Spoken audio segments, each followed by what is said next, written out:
नमस्कार, मैं हूं आपके साथ मयंक। आज 22 तारीख है और जो खबरें आ रही हैं ईरान से, अमेरिका से, वो बेहद चिंता पैदा करने वाली हैं। और मैं एक बड़ा सवाल पूछना चाह रहा हूं, अपनी बात सामने रखना चाह रहा हूं, वो ये कि क्या हज के बीच में धोखे से ईरान पर बड़े हमले की तैयारी है। देखिए, ये वो सवाल है जो कई घटनाक्रम ऐसे हो रहे हैं जो इस ओर इशारा कर रहे हैं कि देखिए हज शुरू होने वाला है और हज के दौरान, हज के बीच में ईरान पर धोखे से बड़ा स्ट्राइक हो सकती है, बड़ा हमला हो सकता है और इसके लिए ईरान को तैयार रहना होगा। अब ये बात क्यों कही जा रही है, ये बात क्यों निकल के आ रही है, ये बड़े गौर करने वाली बात है। देखिए, मैं आपको बार बार ये बात कहता हूं कि जो चीज ऊपर से दिखाई दे रही है उसमें और जो चीज अंदर हो रही है उसमें जमीन आसमान का अंतर है। अब देखिए, ये बात आखिर आ कहां से रही है कि हज के बीच स्ट्राइक हो सकती है।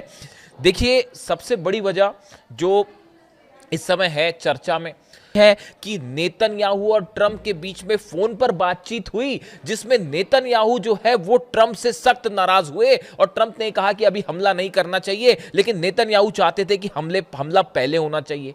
अब दिखाने की कोशिश क्या हो रही है ये समझिए जरा, आप खुद सोच के देखिए कि डोनाल्ड ट्रंप की नेतन्याहू से फोन पर बातचीत हो और इस बारे में खबरें मीडिया में बाहर कैसे आ सकती है। अमेरिका के राष्ट्रपति की इजराइल के प्रधानमंत्री से ईरान को हमले को लेकर खुफिया बात होती है और यह मीडिया में लीक हो जाती है और उसमें यह बता दिया जाता है कि डोनाल्ड ट्रंप ने कहा है कि अभी हमला नहीं करते हैं और नेतन्याहू इस बात को लेकर डोनाल्ड ट्रंप से नाराज भी हो गए। क्या ऐसा हो सकता है वाकई? और ये बात मीडिया में लीक क्यों है? आप देखिए, समझिए इस बात को कि दिखाने की कोशिश क्या हो रही है। जबकि जो तैयारियां कह रही हैं, एक बड़े हमले की तैयारी में इजराइल भी तैयार है और अमेरिका भी तैयार है। कम से कम 20 से 25 जेट्स पिछले 48 घंटे के अंदर बेन गुरियन एयरपोर्ट पर लैंड हो चुके हैं और वो सब के सब रिफ्यूलिंग जेट्स हैं, F-35 फाइटर जेट्स हैं और तरह तरह के हथियारों के साथ वो रेडी है अमेरिका के इजराइल के एयरपोर्ट पर हमला करने के लिए। यानी बड़ी कोशिश है इस तरह की ये दिखाने की कि शायद अब बातचीत आगे हो या इस तरह की बातें आगे हो, लेकिन असली तैयारी कुछ और कहती है। इसके अलावा देखिए, एक बड़ा खबरें ये भी है कि अगले 3 से 4 दिनों में आप नोटिस करिएगा इस बात को, ईरान में अलग अलग जगह से एक बार फिर हिंसा की खबरें आ सकती हैं, प्रदर्शन की खबरें आ सकती हैं। उसकी वजह है CIA ने और मोसाद ने एक बार फिर ईरान में प्रदर्शन करने, हिंसा करने की तैयारी नहीं बल्कि शुरू कर दिया उसे। और कोशिश यह है कि एक बार फिर ईरान में असंतोष फैलाया जाए, लोगों को प्रदर्शन करने के लिए उकसाया जाए। इस तरह की खबरें आप नजर रखिएगा, अगले 2 से 3 दिन के अंदर आपको दिखाई सुनाई पड़ेगी कि ईरान में फला जगह प्रदर्शन हुआ, ईरान में फला जगह हिंसा हुई। इस तरह की खबरें आने लगेंगी, क्योंकि अगर आप सीधा स्ट्राइक करते हैं, ईरान ने अपने आप को बड़ा तेजी से मजबूत किया है। जो रिपोर्ट्स कह रही हैं, खुफिया रिपोर्ट्स कह रही हैं, ये जो सीज फायर का टाइम था, इसमें ईरान ने अपने आप को हर स्तर पर तेजी से मजबूत कर लिया है।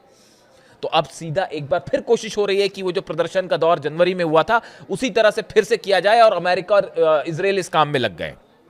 इसके अलावा आप देखिए, जो खबरें हैं अंदर ही अंदर, खुफिया जो खबरें हैं कि एक बड़ा कोवर्ट ऑपरेशन कर सकता है CIA और मोसाद। ईरान में कई जगह अंदर धमाके किए जा सकते हैं, ईरान में जो है हिंसा फैलाने की कोशिश हो सकती है, इस तरह की खबरें सामने आ सकती हैं। और सबसे बड़ी बात, कोवर्ट ऑपरेशन के जरिए कई बड़ी हस्तियों को निशाना बनाने की कोशिश की जा सकती है। और टॉप में है ईरान के सेना प्रमुख, IRGC के प्रमुख अहमद वाहिदी साहब।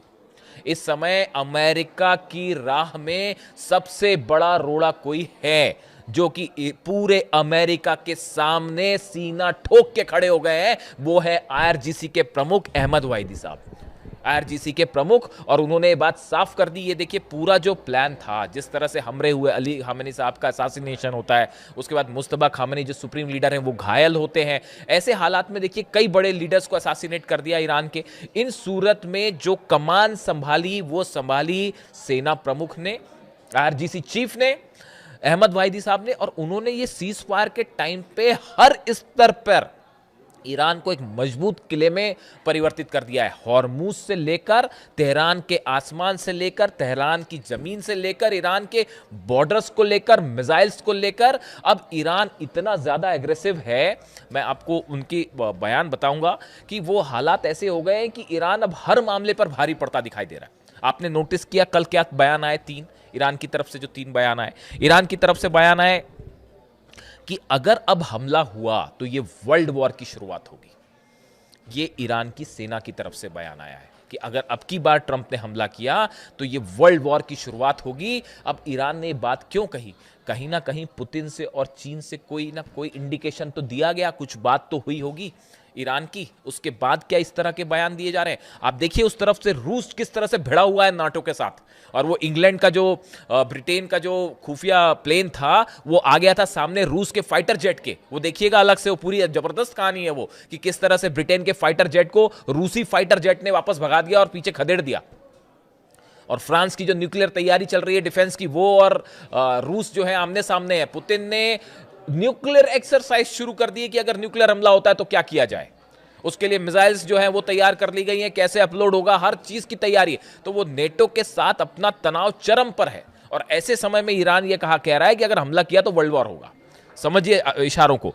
दूसरी तरफ जो है बात ईरान की तरफ से कही गई, कल बड़ा बयान आया, लगातार ये बात ईरान के विदेश मंत्री जो हैं वो लगातार ये इशारा कर रहे हैं कि अब्बास अराक्ची साहब की अब की बार हमला हुआ, जो ईरान की सेना ने कल कहा कि अगर अब की बार हमला होता है तो हम वो हथियार निकालेंगे जो अब तक हमने ना किसी तरह के परीक्षण में सामने दिखाए हैं, ना किसी तरह के हमले में हमने यूज किए।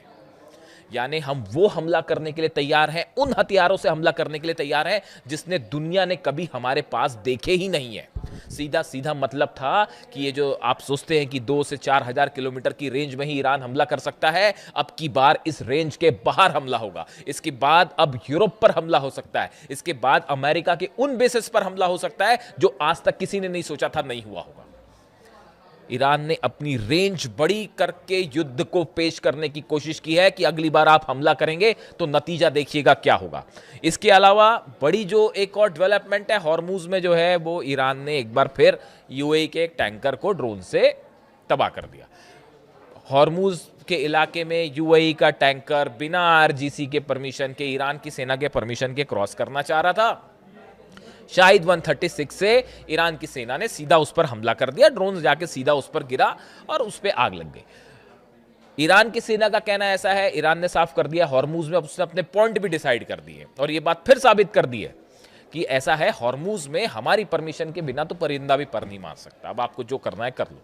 और वो यूएई का जहाज बिना परमिशन के अंडर आया तो उसको सीधा जो है ठोक दिया ईरान ने, और क्लेम भी कर लिया कि, और बयान भी दे दिया। ये वैसा मामला नहीं है कि जो है वो न्यूक्लियर सेंटर पर जब हमला हुआ तो उस समय ईरान ने नहीं किया, ईरान ने कोई क्लेम नहीं किया, ईरान ने वो हमला किया ही नहीं था। यूएई के अबू धाबी का जो परमाणु सेंटर है बरका, जिस पर ड्रोन गिरा था जनरेटर पर, वो हमला ईरान की तरफ से नहीं था। ये बात अब साबित हो गई। वो पहले स्पेकुलेशन थे, वो कोशिश कैसी थी क्या थी वो सब आप जानते ही हो, फॉल्स फ्लैग ऑपरेशन था वो, तो वो हमला नहीं किया था। तो आरजीसी ने क्लेम नहीं किया। मैंने आपको इसीलिए कहा कि ईरान जब हमले करता है तो क्लेम कर लेती है आरजीसी तुरंत कि हाँ हमने किया है, सीना ठोक के क्लेम करते हैं जी हमने हमला किया था। तो वो ये वाला जो जहाज पे टैंकर पर अटैक है, वो यूएई का जहाज बिना परमिशन के आया टैंकर, इन्होंने शाहिद 136 मार दिया और वो सीधा जाके गिर गया। वो पिक्चर भी रिलीज कर दी और ईरान की सेना ने कह भी दिया कि साहब ये हमला हमारा है, अगली बार अगर आओगे तो फिर ठोकेंगे। तो वो साफ बोलने को तैयार है। यानी हॉर्मूज में भी इसने साबित कर दिया। और कल अकबरजादे साहब का बयान है, आपने सुना ही होगा, उन्होंने कह दिया कि पूरी तरह से अमेरिका फेल हो गया हॉर्मूज को खुलवाने में, और अमेरिका अब तक ये समझ ही नहीं पाया कि ईरान की असली ताकत क्या है, और ईरान को समझ ही नहीं पाया अमेरिका। तो कुछ हद तक वो इस बात को सही भी कह रहे थे। यानी आप देखिए ईरान का जो अप्रोच है वो बहुत ज्यादा एग्रेसिव हो गया है पिछले चंद दिनों के अंदर, और खास तौर पर पुतिन और जिनपिंग की मुलाकात के बाद। और बड़ी खबर, अब देखिए ये जो खबर है जिसको लेकर तमाम चर्चाएं हैं कि पाकिस्तान के सेना प्रमुख तेहरान उसको निगोशिएट करने के लिए मुनीर को भेजा गया और मुनीर की जो है ईरान के अधिकारियों से मुलाकात हुई है, बात हुई है। लेकिन मुस्तबा खामेनी के तरफ से एक बात साफ कर दी गई है ईरान की सेना को, अपने डिप्लोमेट्स को, कि ईरान का यूरेनियम ईरान से बाहर नहीं जाएगा। ये बहुत बड़ी खबर है और देखिए इसको लेकर लगातार ये कोशिशें हैं। पूरा मामला जो है वो यूरेनियम पर आके अटक गया है, इसीलिए पुतिन कह रहे थे कि ये डेड एंड पे पहुंच गया मामला। पुतिन ने डेड एंड शब्द का इस्तेमाल किया था। आप 9 मई का उनका बयान उठा के सुन लीजिए, उसके बारे में मैं चर्चा भी कर चुका हूं। पुतिन इस बात को जानते हैं कि वो जो है ईरान को, जो शख्स ईरान को समझता है अच्छी तरह से, देखिए हर देश का अपना एक नेचर होता है काम करने का, अपना एक तरीका होता है, उसका एक कल्चर होता है, वहाँ के लोगों की एक सोच होती है, उसको समझना बहुत ज़रूरी है जब आप डील करते हैं किसी के साथ। अमेरिका की डील क्यों नहीं हो पा रही ईरान के साथ? देखिए अली खामेनी साहब ने 30 साल तक वहाँ पर शासन किया, करीब करीब। उस 30 साल के शासन के दौरान आप अली खामेनी साहब के बयान देखिए, उनकी स्पीचेस सुनिए, उनकी सोच समझिए। उनका विजन एकदम साफ था, क्लियर था, कहीं भी उसमें किसी तरह की हेर फेर नहीं थी, किसी तरह का धोखा नहीं था, किसी तरह का मिलावट नहीं था। वो जो भी उनका स्टैंड था, वो आप उससे सहमत हो ना हो वो एक अलग बात है, लेकिन वो जो बात उन्होंने जो कही, वो बात हमेशा जो कही उसको दिल से उन्होंने कही और उसको हमेशा एग्जीक्यूट भी किया, जो कहा वही किया। इसीलिए अली खामेनी साहब जो हैं, दूसरे नेताओं से मैं बार बार कहता हूं कि वो अलग थे और ऐसा शख्स जो है वो सदियों में एक बार आ पाता है। आज उनकी शहादत के बाद पूरा ईरान उनके साथ खड़ा हो गया और उनका विजन बिल्कुल साफ था कि अमेरिका जो है वो अरब और ईरान की लड़ाई करवा के इस पूरे क्षेत्र पर कब्जा करना चाहता है। मिनरल रिसोर्सेज जो है, रेयर अर्थ मटेरियल हो, चाहे पेट्रोकेमिकल्स हो, तेल हो, ऑयल हो, गैस हो, इस पूरे इलाके पे अपनी हेजेमनी चाहता है, पूरा कंट्रोल चाहिए अमेरिका को। और इसीलिए उन्होंने उस इंटरव्यू के दौरान कहा था, शायद 81 का इंटरव्यू है, 1981 का इंटरव्यू है, जिसमें उन्होंने पूछा गया था कि ईरान का सबसे बड़ा दुश्मन कौन है। एक शब्द में जवाब आया था, अमेरिका। और अभी तक वो आखिरी वक्त तक उस बात को मानते रहे। तो किसी सूरत में उन्होंने अपने ईरान को 30 साल तक यही सिखाया है कि किसी सूरत में साहब सरेंडर जैसा शब्द ईरान की डिक्शनरी में है ही नहीं। वो ये कह रहे हैं, मुस्तबा खामेनी कह रहे हैं कि या तो हम शहीद होंगे और या फिर जंग जीतेंगे। कोई सरेंडर वरेंडर और इस तरह की कोई बात ही नहीं है, इस तरह की कोशिश ही नहीं है। ये क्यों बार बार अमेरिका के उपराष्ट्रपति की तरफ से या विदेश मंत्री की तरफ से या राष्ट्रपति की तरफ से इस तरह के बयान आते हैं कि ऐसा कर देंगे, वैसा कर देंगे, झुका देंगे? इसका कोई मतलब ही नहीं है। इसीलिए ईरान कह रहा है कि आप समझ ही नहीं पाए कि हम कौन है। इमाम हुसैन वाले जो प्रिंसिपल्स हैं वो कूट कूट के ईरान की जनता में है, ईरान के खून में दौड़ रहे हैं साहब। वो कोई मतलब ही नहीं है, वो कोशिश ही छोड़ दीजिए आप। तो ये जो डील वाली जो बात है, चर्चा वाली बात जो है, इन सबको देख के ऐसा लगता है, देखिए हमने बात शुरू जो की थी कि इसकी बड़ी आशंका जताई जा रही है, जहां से हमने बात शुरू की कि क्या हज के बीच में क्या ये कोशिश है अमेरिका की कि ऊपर से ये दिखाया जाए कि नहीं बातचीत हो रही है, बातचीत हो रही है, बातचीत हो रही है, और उसके बीच में अचानक से हमला कर दिया जाए। लेकिन उसमें भी ये भी सुनिश्चित किया जाए कि ईरान के अधिकारियों को, अब देखिए अली खामेनी साहब ने तो हटने से छिपने से मना कर दिया था। जाते और चाहते तो वो कहीं ऐसी जगह हाइडआउट में चले जाते, खोज ही नहीं पाते। आप जागरोस की पहाड़ में पूरी अमेरिका की आप लाखों फौज भी उतार लेते तो जागरोस की पहाड़ी में आप किसी को नहीं खोज सकते अगर कोई छुप जाए वहां जाके। लेकिन वो हाइडआउट में कभी नहीं गए, उन्होंने कहा कि मैं सामने रहूंगा हमेशा। लेकिन अब जो है ईरान, इस असैसिनेशन के बाद जो है ईरान अपने अधिकारियों की सुरक्षा को लेकर बड़ा कॉन्शियस है। अपने परमाणु जो साइंटिस्ट हैं उनको लेकर, मुस्तबा खामेनी साहब की सुरक्षा को लेकर, आरजीसी के जो चीफ हैं उनको लेकर। तो अब वैसा हमला वैसे नहीं हो सकता। तो जब तक ये बड़े अधिकारी सुरक्षित है तब तक आप क्या कर लेंगे? कुछ नहीं करेंगे। अब तो ईरान संभल भी चुका है, कई सारे टेस्ट भी हो चुके हैं और बड़ी मिसाइल्स का दावा कर रहा है। तो ऐसे में ये कई एक्सपर्ट्स का मानना है कि ये दिखाने की कोशिश कि ट्रंप अब बातचीत करना चाह रहे हैं, वो हमला नहीं करेंगे, नेतन्याहू से उनकी लड़ाई भी हो गई है। इस तरह की खबरें आप मीडिया में रखिए, प्रचार करिए और उसके बाद धोखे से एक दिन बड़ी स्ट्राइक कीजिए जिस दिन आपको कुछ लोकेशन समझ में आ जाए। ये एक बड़ी कोशिश है, बड़ी तैयारी है। इसीलिए डील के रूप में एक बार फिर धोखा हो सकता है और बड़ा धोखा हो सकता है। और दूसरी तरफ वो क्यूबा पर हमले की तैयारी अलग चल रही है, क्योंकि मिड टर्म पोल है तो किसी तरह जो है वो अपनी साख बचानी है। तो अब ईरान को नहीं हरा पाए ईरान जीत रहा है तो अब एक काम करते हैं कि क्यूबा पर हमला कर देते हैं, तो थोड़ी नाक तो बचेगी, बस ये कोशिश है और कुछ नहीं, जो एक्सपर्ट्स बता रहे हैं। तो ऐसी स्थिति में जो खबरें हैं उसके मुताबिक हज के दौरान, देखिए पिछली बार कई रमज़ान के बीच में हमला हुआ था पिछली बार, ध्यान रखिएगा इस बात को, तो हज के बीच में भी हमला हो सकता है।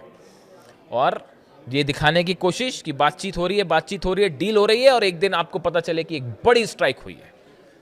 इसीलिए एक बार फिर डील के रूप में धोखा आ सकता है। और भले देखिए जनरल मुनीर जो प्रस्ताव लेके गए हैं उस पर जो है किस तरह से आगे डेवलपमेंट होंगे, अरब देश उस पर क्या बोलेंगे, बहुत सारी चीजें जो बहुत वेग हैं, लेकिन जो बात क्लियर है वो ये है कि अमेरिका और ईरान के बीच में कोई डील इसलिए नहीं हो सकती कि किसी तरह का कोई विश्वास है ही नहीं।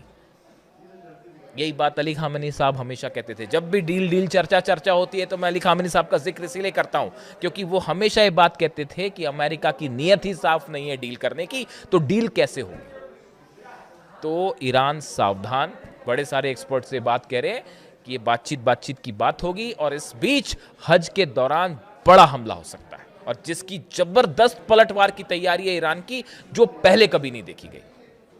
वीडियो कैसा लगा कमेंट करके ज़रूर बताइए, अपनी राय रखिए, मैं आपके सारे कमेंट्स पढ़ता हूँ। Thank you so much.